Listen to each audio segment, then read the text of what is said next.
Happy Friday. This is Adam.Nathan with Co-Enterprise in New York City.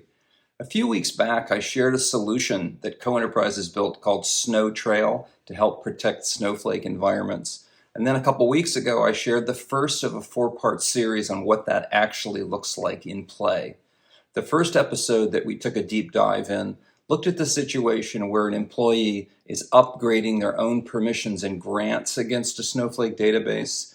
Today, we want to look at the opposite situation. We want to see when an employee is updating or increasing other people's privileges. Again, with SnowTrail, the whole point is to create visibility into these potential security events so that a manager can see those in the middle of their workday, have them come up on Slack and figure out how to take action, if any is even needed at all. Let's dig into this privileges use case. Okay, as you remember, last time we looked at the story of Gladys Knight, and we picked up the fact that Gladys had given out elevated permissions both to herself and to another user.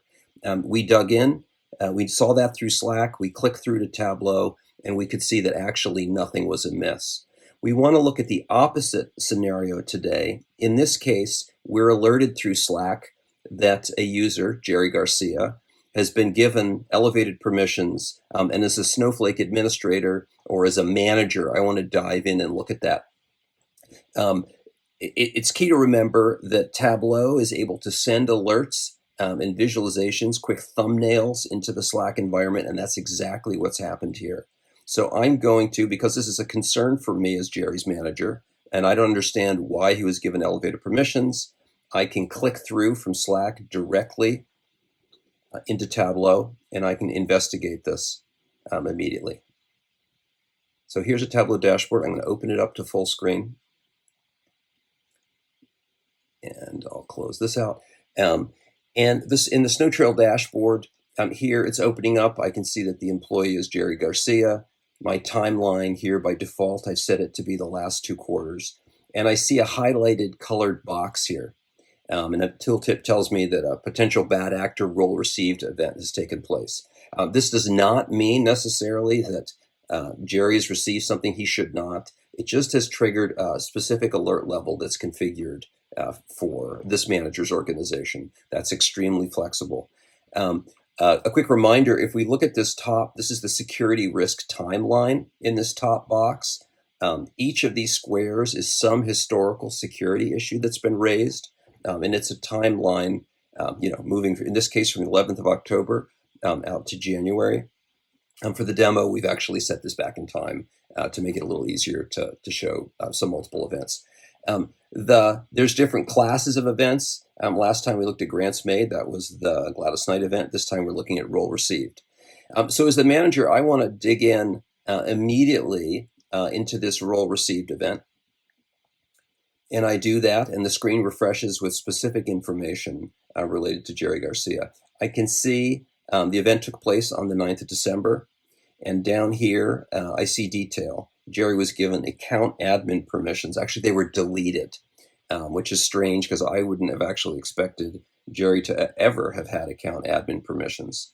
A tooltip lets me know that he was revoked from those, and frankly, I want to kind of explore his permissions more broadly. So I might go back in time and to see when he was given these account permissions and get a sense of what that looks like. So I go back in time, I see, and this is what I expect because he's a salesperson on my team, that a role of salesperson was created for him on the 11th of October. That feels right. I move forward in the timeline. Now I see a bunch of activity.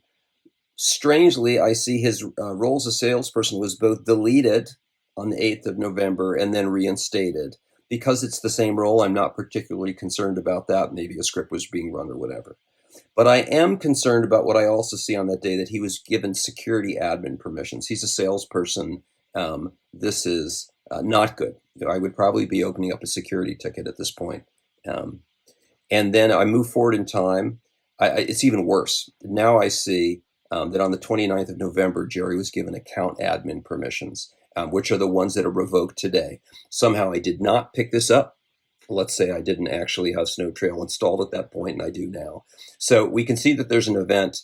This is where I would directly take action I can actually take action through SnowTrail. I can open up a ticket, a security incident. I can make sure Jerry's shut out of Snowflake and so on. I can follow up as is appropriate. So that should give you a sense of the kind of actions that can be driven, the quick insights that are delivered to a manager who has the best sense of what Jerry should be doing and not doing. I hope that gives you a good sense of how we catch problematic grants. All right, now hopefully that was helpful and starts to give you an idea of how SnowTrail can help your Snowflake environment security. As always, I would love to talk about it after the weekend. In the meantime, happy Friday. Thank you so much for listening.